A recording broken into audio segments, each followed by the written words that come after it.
Lake Okanagan presents a scene of calm beauty, but this view can change in a moment.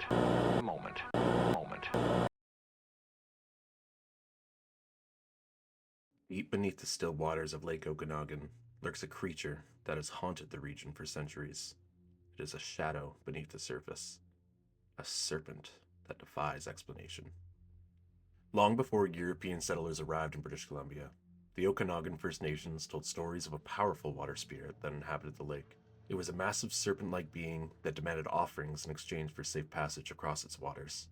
According to legend, failing to respect the spirit would bring disaster, capsized canoes, missing travelers, or worse. Some believe that what the Okanagan people feared wasn't just a legend, but it was an actual creature hiding in the deeps. The first documented Ogopogo sighting by European settlers dates back to 1872, when a rancher claimed to have seen a long, dark creature slithering through the lake. But it wasn't until the 1920s that the name Ogopogo was born, thanks in part to a popular English music hall song.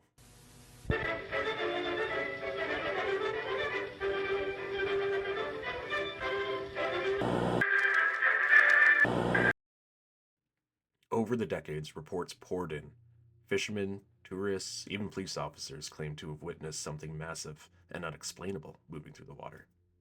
Skeptics argue that these sightings are nothing more than floating logs, waves, or schools of fish creating an illusion, but can all of these reports spanning over a century really be explained away just so easily? As reports grew, scientists and cryptozoologists began searching for answers. Could Ogopogo be an undiscovered species? Some believed it to be a surviving prehistoric marine reptile like a plesiosaur, somehow trapped in the lake for millions of years. Others suggest that it might be a large sturgeon or an eel-like species that is yet to be classified. In 2018, a team used sonar imaging to scan the lake's depths, detecting unidentified moving objects, but no definitive proof has surfaced. Yet. Whether real or imagined, the legend of Ogopogo has become a symbol of the Okanagan region, a tourist attraction, a mystery that refuses to fade. But for those who swear they've seen it, they don't need proof. They know what they saw. And perhaps, beneath these waters, Ogopogo still waits, watching.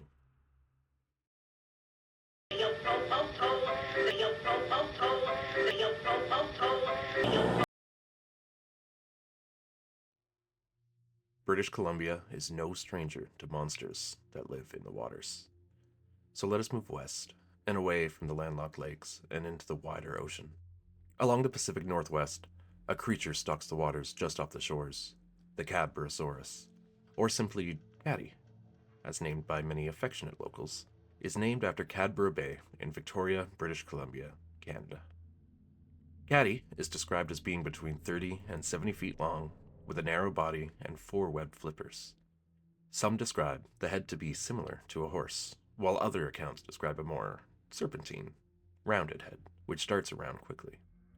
It should also be noted that while I refer to the Cadborosaurus in a singular fashion, many do believe that the Cadborosaurus refers not to a singular being, but a species, and that there may be many caddies swimming throughout the Pacific waters. While Cadborosaurus sightings now span from Alaska all the way to California, Caddy first came to attention in 1933, notably the same year as the Loch Ness Monster, when it made the headlines of the Victoria Daily Times, accompanied by an eyewitness sketch of the creature. The article highlights how proud the Victoria populace was of Caddy, being afraid that an August 6th sighting in Vancouver's harbor would steal Caddy away to the big city and never to be seen by them again. Victorians could then let out a sigh of relief that Caddy was sighted on October 1st by Major Langley and his wife back in its normal hunting grounds near Cadboro Bay. While sightings began in the 1930s, it is considered that local indigenous peoples have had sightings dating over 1,000 years prior. In the 1970s, a petroglyph was discovered further north in Vancouver Island, near the city of Nanaimo. This, as well as several others, have been linked to possible Caddy ancestors. In nearby Washington and at Lattle, a device for throwing spears was discovered with carvings similar to the petroglyphs. The atlatl was carbon dated to about the year 300 AD. There have been over 200 sightings of Caddy, and to list them all here would just require an entire video in itself. However, the most notable sighting in recent years was in 2009 by fisherman Kelly Nash in Nushagak Bay, Alaska, where Caddy was finally filmed.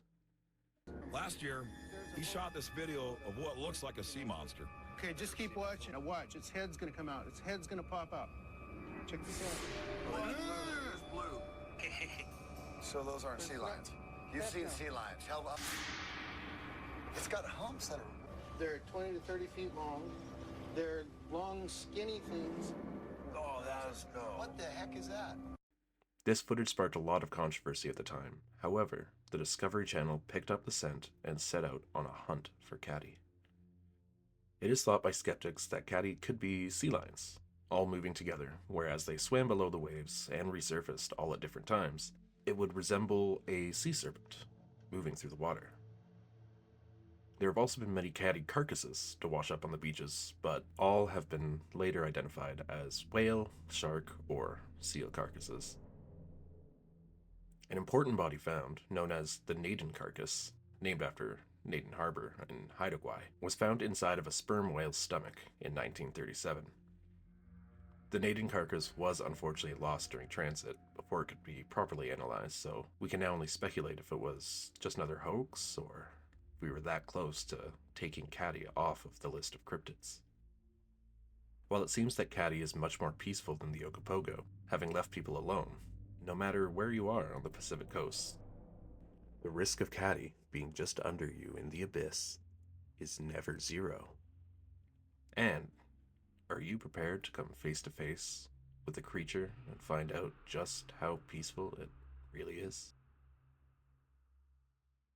I would quickly like to acknowledge the work of Dr. Ed Bousfield and Dr. Paul Leblond, who spent decades in the hunt for Caddy, gathering and compiling into one book everything we as humans have learned about the Cadborosaurus. Their tireless work has allowed us all to easily access every piece of Caddy lore so that every generation can pick up the book and become cryptozoologists themselves. Unfortunately, Ed Bousfield passed away peacefully in 2016, and Paul Leblond in 2020.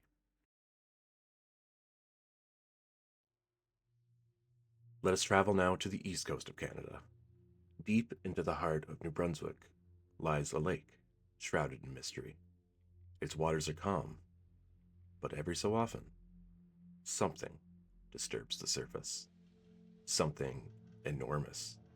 Something unexplained. They call it Old Ned, a creature said to be as long as a school bus, its dark form slicing through the water like a silent predator. For centuries, people have whispered its name, claimed to have seen it, but is it just a legend?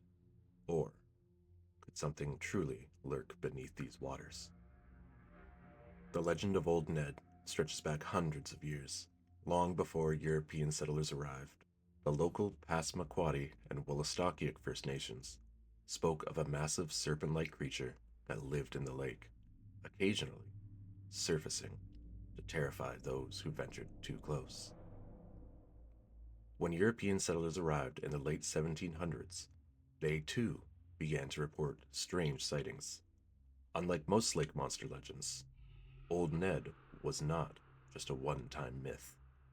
Sightings were consistent, frequent, and eerily similar. The first recorded sighting of Old Ned dates back to 1825, when multiple witnesses claimed to see a giant, eel-like creature moving swiftly through the water. But that was only the beginning. More reports followed.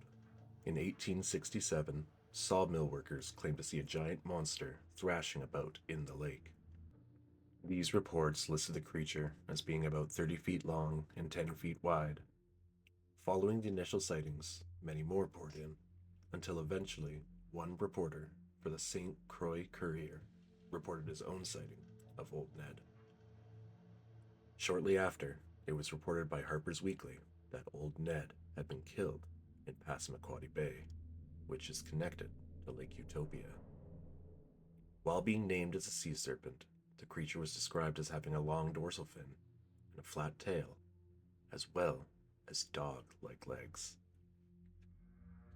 Many speculate that the creature caught was most likely a basking shark, which would be quite terrifying to come across, but we now know them to be quite harmless to humans. The description of 2 legs is still perplexing. However, male sharks have what are called claspers, which, to put it simply, act similarly to 2 penises. It could be assumed that journalists of the late 1800s may have preferred to see 2 legs instead. This would normally be where the story would end. However, 5 years following the supposed death of Old Ned, the indigenous Wolastoqiyik people began reporting being chased by the creature of Lake Utopia once again. Whether real or imagined, the legend of Old Ned is alive and well in New Brunswick.